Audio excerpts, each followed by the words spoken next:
estamos de vuelta en esta edición especial de información continua dedicada a el derecho a la tecnología y su impacto en la profesión legal.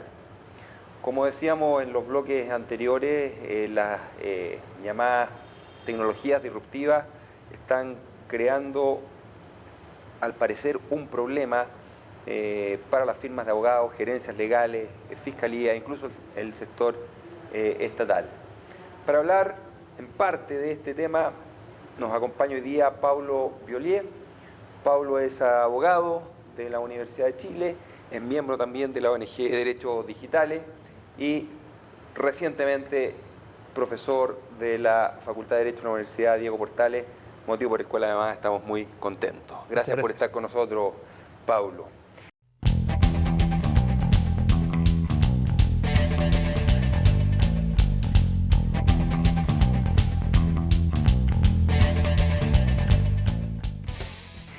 ¿Compartes tú esta afirmación de que presenta la inteligencia artificial y la automatización de la abogacía problemas para el ejercicio de la profesión? O sea, la automatización y el trabajo ha sido algo que ha estado en constante tensión desde hace 200 años. En la época de Carlos Marx, los trabajadores saboteaban las máquinas. Entonces, hoy día la gran novedad es que está empezando a afectar a trabajos cada vez más especializados y trabajos que son de carácter universitario. Entonces, eso es un poco la novedad, pero esa tensión entre automatización y trabajo hasta cierto punto siempre ha existido. Ahora, respecto de cómo esto amenaza a la profesión de abogado, yo creo que la verdad es que los abogados siempre hemos gozado de algún nivel de rentismo. Es decir, hay muchos servicios que nosotros cobramos más del valor que efectivamente generan, exclusivamente porque la ley establece que solo puede prestar ese servicio un abogado. Y por tanto yo creo que hasta cierto punto el hecho de que ese trabajo se pueda automatizar significa un beneficio para la sociedad. Es decir, aquellos servicios, aquellas actividades de abogados que no requieren cierto nivel de especialización, como por ejemplo la constitución de una escritura pública o otras labores que son bastante sencillas, tiene sentido que se automaticen, se hagan de forma masiva y cuyo precio baje categóricamente. De acuerdo. Por lo tanto, habrían razones para que los abogados y abogadas se sientan amenazadas, en principio, con la introducción de estas tecnologías. Yo creo que es un tema de modelo de negocio, o sea, la idea de mantener la abogacía en lo que era hace 50 años, es decir, por ejemplo, un recurso de protección contra la ISAPRE. La verdad es que uno no hace mucho más que cambiar el nombre y un par de cosas para presentar un recurso de protección contra la ISAPRE. Entonces, claro, un abogado que quiere mantenerse con ese modelo de negocio tiene mucho que temer. Los abogados van a tener que reinvertirse y establecer mecanismos para agregar valor a su trabajo. De acuerdo. ¿Qué tendríamos que entender por automatización? ¿Qué tendríamos que entender por inteligencia artificial en el mundo de la abogacía? Automatización no es más que otra cosa que el hecho de que algo cuyo resultado se establezca a través de instrucciones o a través de un programa. Inteligencia artificial ya estamos hablando de algo cualitativamente distinto. Vamos a hablar de inteligencia artificial en el sentido natural, como lo tenemos nosotros, pero la inteligencia artificial es básicamente cuando algo que es un programa, algo que es automatizado, tiene ciertos rasgos que nosotros atribuimos a los seres humanos. Por ejemplo, entender.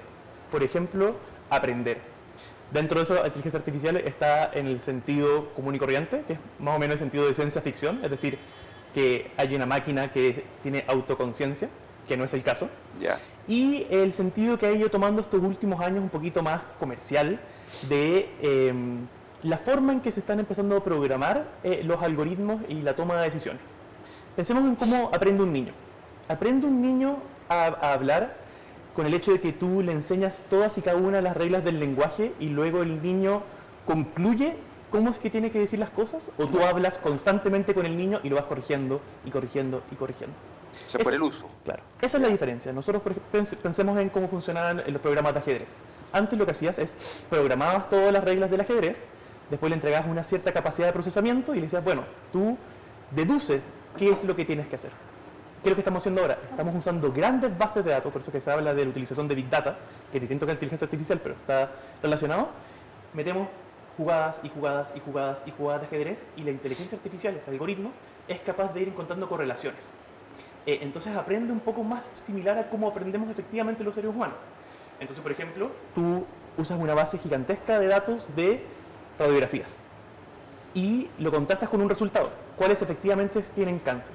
¿Y qué pasa? La inteligencia artificial es capaz de encontrar correlaciones que los médicos no eran capaces de encontrar entre ciertas enfermedades y otras enfermedades, justamente por esta contraste constante que es estadístico de datos con resultados.